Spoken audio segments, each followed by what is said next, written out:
if someone is losing the only way that they can get money to their family, how are you gonna say that they can work doing poaching? Because it's that they are doing an economy activity, even if something is not allowed, they are having a negative impact on the nature, still being the way that they can. Welcome back to Conservation Connected, everybody. I'm so glad to have you join me yet again in another video in my Conversations About Conservation series. So, in this episode this week, I will be having a conversation with one of my good friends I made while I was out in Costa Rica. His name's Andres Mendez, and he's a biologist who focuses on sea turtle projects. So for those of us who don't know, sea turtles such as the leatherback, the hawksbill, the green turtle are considered endangered to critically endangered on the IUCN list. So there is a very big need to help protect these animals.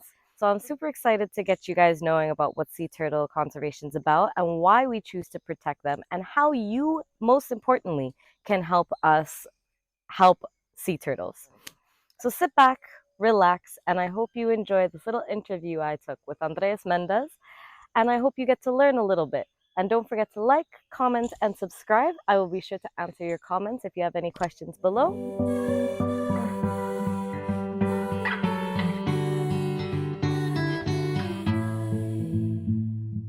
I'm Andres Mendez. I'm from Costa Rica. I have been working with different turtles organizations, sea turtles organization for the last 2 years. I have been working with different sea turtles organizations. We're taking data from the turtles nesting. With this information, we can estimate the status of the population. On the other side, we're taking all this data to do environmental education. That's the way that we can have an impact. In Tortuga National Park, we have a set of 3 different species. The green sea turtle, we have the second biggest population of the world. Then we have leatherback coming to the beach at the beginning of the year. It's a smaller population. And we have hawksbill turtles. My turtle has a longer lifespan. They can be a really good indicator of the health of the sea, especially with this turtle that can travel around the world. They have different areas, different feeding areas, different mating areas, and they can reflect a lot of the health of the sea. So water pollution, poaching, are these all threats for sea turtles, and what other threats are faced? I think they are the prey of many other animals, especially when they are hatchlings. They have the threats that are coming from the humans. They are the biggest problem. Pollution of the sea, pollution of the beach. They are getting more obstacles to getting in the maturity age to start being reproductive. And then we have poachers. That is probably one of the biggest problems that we have in the whole Central America. We have this cultural aspect that the people is consuming the turtle flesh. They're eating the eggs and they're using the carapace to do like yogurt. So that's why the people can see the turtles not like only natural resource, economic resource for the people. At least in Costa Rica, we have a really high number of national parks around Costa Rica. Sea turtles are protected in the whole country. We have laws and they exist, but they are not being applied. So there is a big hole that we have. The people are not getting any kind of punishment when they are poaching or doing this exploitation. I started working with turtles. I saw all the changes that we suffered after COVID, how tourism fell down, and that has a really big impact in the turtle population because the people stop consuming the turtle like a product and they start using this like a tourist attraction. For many years, all these coasts, they depends on tourism, using the turtle like one of the principal facts that they can show. After COVID, tourism fell in Costa Rica, and the people started poaching again. So we have in 2020 and 2021 was one of the highest number of poaching incidents that we have in 10 years. Tortuguero, this tiny town here, now is getting more tourists, is recovering the economy there.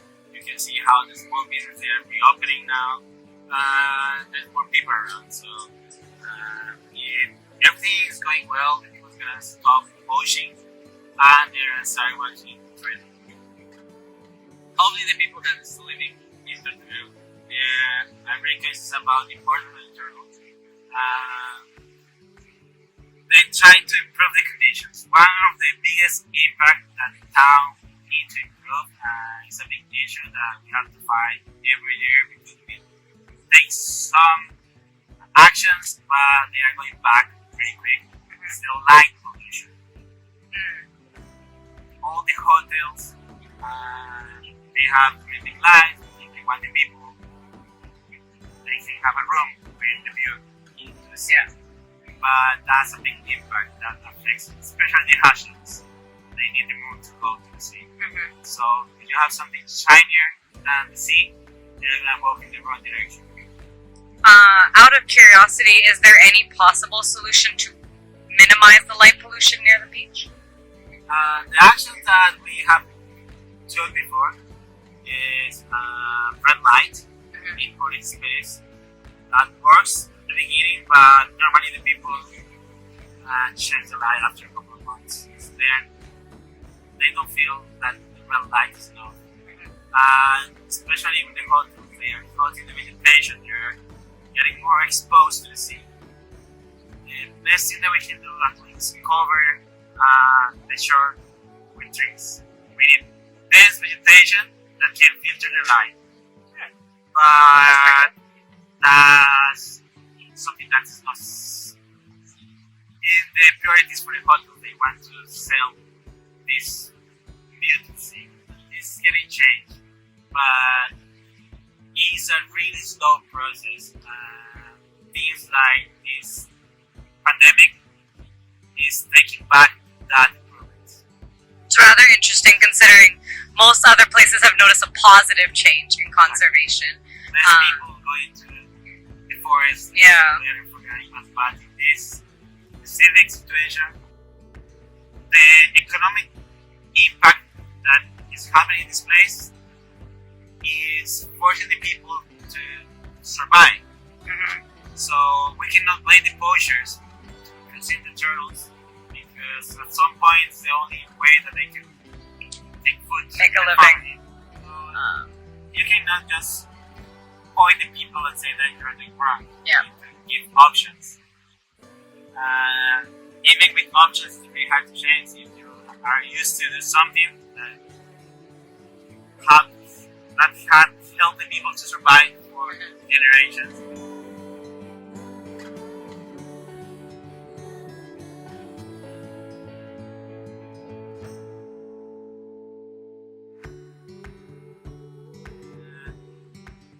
You need to take care of your living style.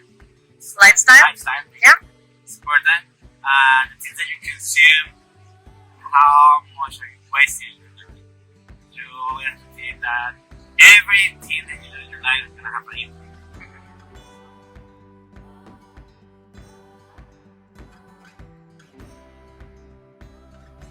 About conservation projects, if you can get involved in something, the smaller thing that you can do is just get information.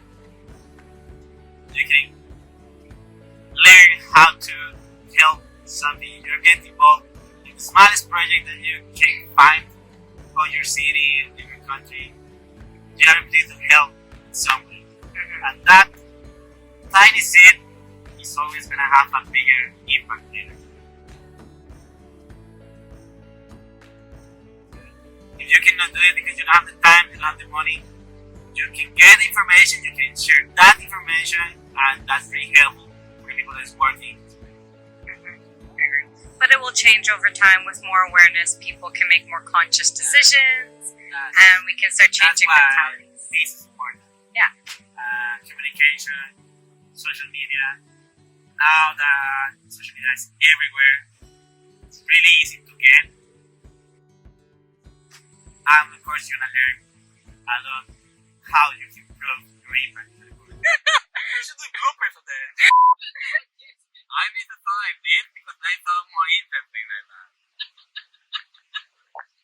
Every Costa Rica in the world is speaking like this on English or other. Welcome to my country.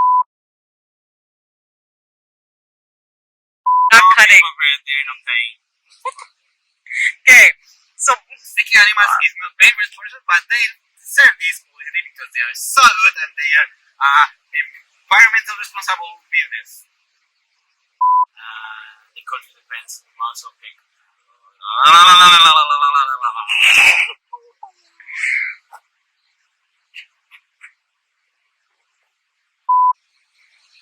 I have been working with different turtle. Fuck, sea turtle.